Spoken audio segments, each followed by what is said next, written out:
کوئی نہیں. ہماری آج میٹنگ ہوئی ہے پارلیمنٹری لیڈرز کی. اسپیکر تھے اسحاق ڈار صاحب تھے حکومت کی طرف سے, وزیر خزانہ, اور پھر ہماری پرائم منسٹر سے بھی ملاقات ہوئی, اور پرائم منسٹر کے ساتھ میاں نواز شریف صاحب کے ساتھ. اس کے بعد پھر ہم نے یہ سارا ان کے سب نے سائن کیے ان کے سامنے.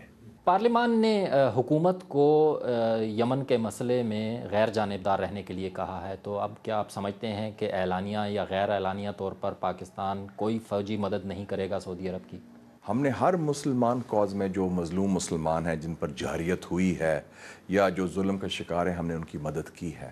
لیکن جب کوئی تنازع پیدا ہوتا ہے دو مسلم ممالک میں, یا کوئی خانہ جنگی کی صورتحال ہوتی ہے, یا اندرونی خلفشار ہوتا ہے, اس میں پاکستان حصہ نہیں لیتا.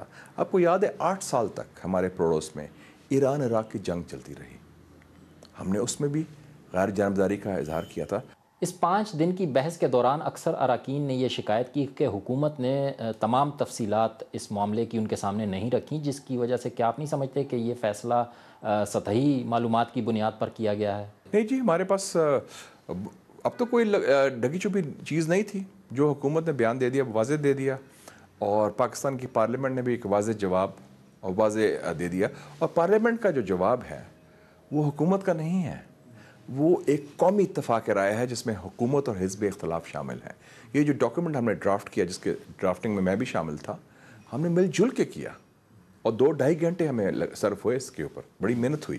آپ کیا سمجھتے ہیں سب سے اہم سوال تو اس قرارداد سے یہ ابھرتا ہے کہ کیا سعودی عرب اس قرارداد سے ناراض تو نہیں ہوگا؟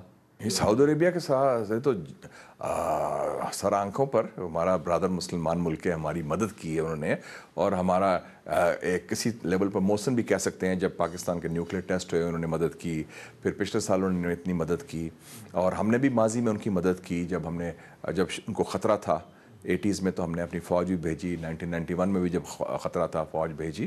تو ہم نے ایک واضح طور پر کہا ہے کہ جہاں اگر ان کی سالمیت اور ٹیریٹوریل انٹیگریٹی کو کوئی میلی آنکھ سے بھی دیکھے گا تو ہم ان کے ساتھ شانہ بشانہ لڑیں گے. لیکن اللہ تعالیٰ کا فضل ہے, اس وقت سعودی عربیہ کو براہ راست نہ کوئی خطرہ ہے, نہ حرمین شریفین کو کوئی خطرہ ہے. سعودی عرب نے فوج تو مانگی تھی, اب یہ نہیں ہمیں معلوم کہ وہ دفاعی مقاصد کے لیے تھی یا لڑائی کے لیے تھی, لیکن حکومت پاکستان نے کوئی ضمانتیں تو دی ہوں گی سعودی عرب کو اس قرارداد کے آنے سے پہلے. اگر ان کو ضرورت پڑے, اگر وہ جارحیت کا شکار ہوں, وہ اپنی جگہ, اور یمن کی جو خانہ جنگی ہے اس میں کودنا اپنی جگہ.